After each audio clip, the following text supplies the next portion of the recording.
కోసం ఇక్కడికి వచ్చిన ఇండియన్వి నువ్వేనా? Thank God. Indian officer? Indian బ్రీడ్ని, ఇండియన్ని కాదు. ఏంటి విషయం? నా పేరు చిత్ర. చిత్ర? జ్యోతి చిత్ర. జస్ట్ జోక్ చేశాను. నాకు జోక్లన్నా సిగరెట్లన్నా పడవు. నీకు ఇష్టం లేదని మానేయడానికి, పడదని పారేయడానికి నువ్వేం నా వైఫ్వి కాదు, కీపువి కాదు. Okay cool.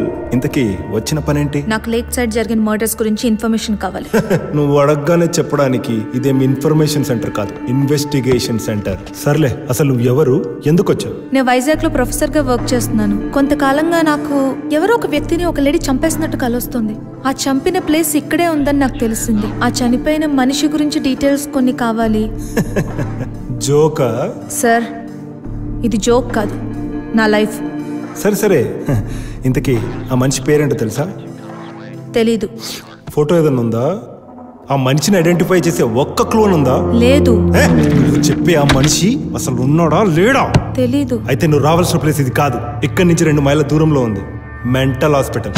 అక్కడికి వెళ్ళి నీ పిచ్చి కథలని చెప్పు, జాగ్రత్తగా వింటాను. నేను మీకు ఒక ప్రాణం పడే బాధ గురించి చెప్తుంటే మీకు అది కథలా ఉందా? ఎగ్జాక్ట్లీ. దీన్నే తెలుగులో కాకమ్మ కథలు అంటారు, అదే ఇంగ్లీష్ లో కాక్ అండ్ బుల్ స్టోరీస్ అంటారు.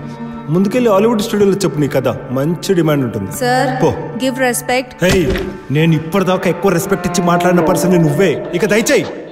ఏయ్, నువ్వు చెప్పిన దానికల్లా తల ఊపడానికి నేను నీ వైఫ్ ని కాదు, కీప్ ని కాదు. నా కళని కథ అని కొట్టి పారేసి నిన్ను. ఏంటి వేలు చూపించి మాట్లాడుతున్నావు?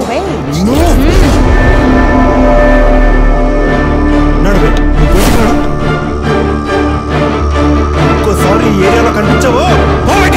చిత్ర, హాయ్. జరిగిందంతా నేను చూశాను.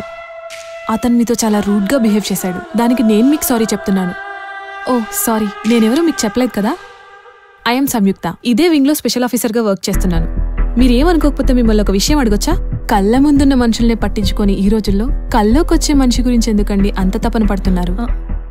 నేను వెతికే వ్యక్తి ఎవరో కాదు, నా తండ్రి. ఫాదరా? నా తండ్రిని ఎవరో దారుణంగా చంపారు. దానికి కారణం ఎవరో తెలుసుకోవడానికి ఇక్కడికి వచ్చాను. ఫాదర్ సెంటిమెంట్ తో టచ్ చేశారు. మీరు ఎక్కడుంటున్నారు? డెల్వేర్ లో. మీ కేసు సాల్వ్ అయ్యేంత వరకు మీకు అభ్యంతరం లేకపోతే మీరు నా దగ్గరే ఉండొచ్చు. నేను మీ మీదే ఎందుకు ఇంత ఇంట్రెస్ట్ చూపిస్తున్నానని మీకు డౌట్ రావచ్చు. ఇంత దూరం వచ్చి ఒక ఆడపిల్ల ఇలా రోడ్డు మీద ఇబ్బంది పడ్డం నాకు ఇష్టం లేదు. అది తండ్రి కోసం. పైగా నా దగ్గరుంటే ఆ కాప్స్ వల్ల కూడా మీకు ఏ ప్రాబ్లం రాదు. నేనేం మిమ్మల్ని ఫోర్స్ చేయట్లేదు. మీకు ఇష్టమైతేనే రావచ్చు.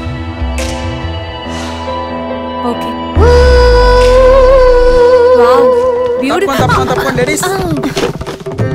అబ్బా ఏం కొంప. ఎవడి లగేజ్ గాడు? బేబీ, నువ్వు నా గురించి కొంచెం గొప్పగా చెప్పాలి. ఓకే, నేను చెప్తాగా. చెప్పు. ఇదంతా యూజ్ అయ్యే లగేజ్, ఇదొక యూజ్లెస్. ఇదే బెటర్. పదండి, నడవండి. తుప్పేసి మా కళ్ళరా. వేసుకునే బట్టలు దారాలంత ఉంటాయి, మొయ్యాల్సిన బరువులు మాత్రం భారాల్లా ఉంటాయి. ఎందుకే మా బతుకులు ఇలా చేస్తారు?